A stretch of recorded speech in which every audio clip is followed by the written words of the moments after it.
பணி நிரந்தரம் கேட்டு போராடியதால் கைது செய்யப்பட்டு ராயப்பேட்டை சமுதாய நலக்கூடத்தில் அடைத்து வைக்கப்பட்டுள்ள பகுதி நேர மாற்றுத்திறனாளி ஆசிரியருக்கு சக ஆசிரியர்களும் காவலர்களும் சீர்வரிசை வழங்கி வளைகாப்பு நடத்தினர். இது தொடர்பான கூடுதல் விவரங்களோடு இணைகிறார் எமது செய்தியாளர் பாண்டியராஜன். வணக்கம் பாண்டியராஜன், உங்களிடம் இருக்கும் தகவல்களை சொல்லுங்க.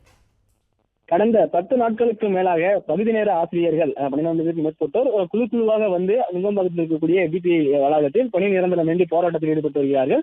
திமுகவினுடைய 187வது தேர்தல் வாக்குறுதியை நிறைவேற்ற வேண்டும் என கோரிக்கையை விடுத்து போராடி கொண்டிருப்பவர்களை போராடுவதற்கு முன்பாகவே போராட்ட களத்திற்கு வரும்பொழுது காவல்துறையினர் அவர்களை கைது செய்து சமுதாய கூடங்களில் அழைத்து வைத்திருக்கின்றனர். அந்த வகையில் 11வது நாளாக இன்று கைது செய்யப்பட்டிருப்பவர்களில் மாற்றுத்திறனாளி ஆசிரியர் தம்பதியினருக்கு தற்பொழுது அங்கே வளைகாப்பு நடத்தப்பட்டிருக்கிறது. அங்கு இருக்கக்கூடிய சக ஆசிரியர்கள் அந்த ஆசிரியருக்கான அந்த வளைகாப்பை நடத்தியிருக்கிறார்கள். பாதுகாப்பு பணியில் இருந்த காவல்துறையினரும் சீர்வரிசை பொருட்கள் வாங்கி அந்த பெண் ஆசிரியருக்கு வளைகாப்பை நடத்தியிருக்கிறார்கள். தற்போது சமுதாய நலக்கூடத்தில் அடைத்து வைக்கப்பட்டு கைது செய்யப்பட்டிருக்கக்கூடியவர்களுக்கு அங்கு இருக்கக்கூடிய சக ஆசிரியர்கள் மற்றும் காவலர்கள் வளைகாப்பு நடத்தியிருப்பது பேசுபொருளாக இருக்கிறது.